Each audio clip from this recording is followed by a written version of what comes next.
I'm David Tarbotten, Director of the Utah Water Research Laboratory.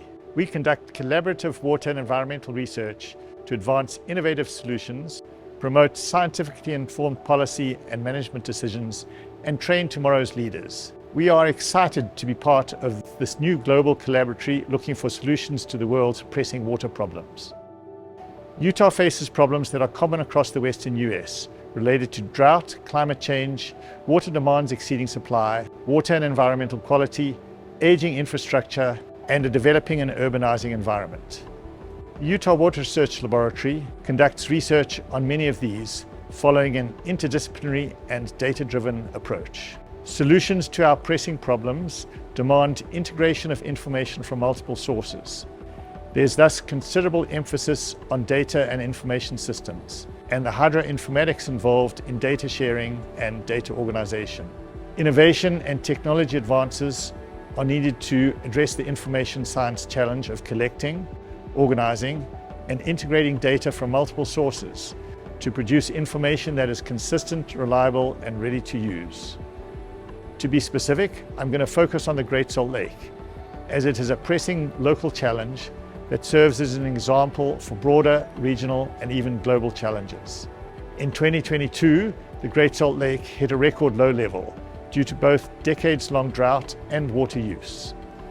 In the Great Salt Lake Basin, consumptive water use is more than half of the natural flow. Since the Great Salt Lake is a terminal lake with evaporation the only outflow, it is not surprising that it is adjusted by shrinking to halve its area. The shrinking lake is having severe impacts. Exposed lakebed containing toxins is generating dust, impacting air quality in the Wasatch Front metropolitan area, where millions of people live. Great Salt Lake mineral industries are being impacted by lack of water, and the high salinity is impacting the production of brine shrimp, an important part of the world's food supply. The ecosystem involving migratory birds is also severely affected.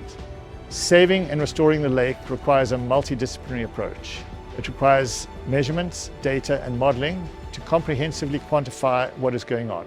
Efforts to integrate the information needed have revealed gaps in what we measure and how we track water diverted to fulfill water rights.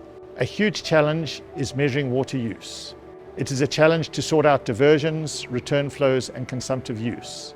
It's a challenge to quantify irrigation and evapotranspiration from agriculture, and municipal and industrial water losses. It's a challenge to make sure that reductions in water use high in the basin intended to replenish the lake actually make it to the lake. I think that this is a problem that is bigger than just Utah or even the Colorado River Basin, and we need good measurement systems and more extensive, integrated, and easy-to-use data systems to manage the measurements.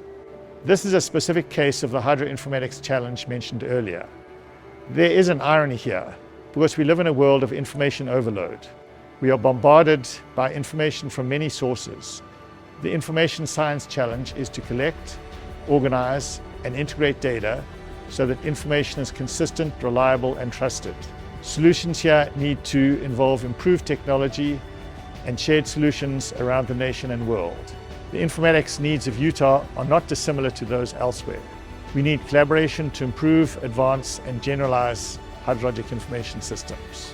The Utah Water Research Laboratory also welcomes collaboration in any of the areas where we work.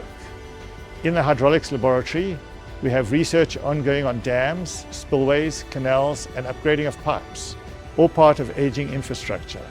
In the environmental quality lab, we have work addressing multiple contamination challenges: PFAS, plastics, harmful algal blooms, and the instrumentation needed to measure and understand these.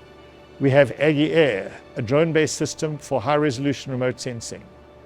Water resource work addresses conservation and river basin planning, reservoir operations, in-stream flows for habitat and water quality, including stream temperature. I hope this gives a bit of a glimpse into some of the collaboration opportunities offered by the Utah Water Research Laboratory.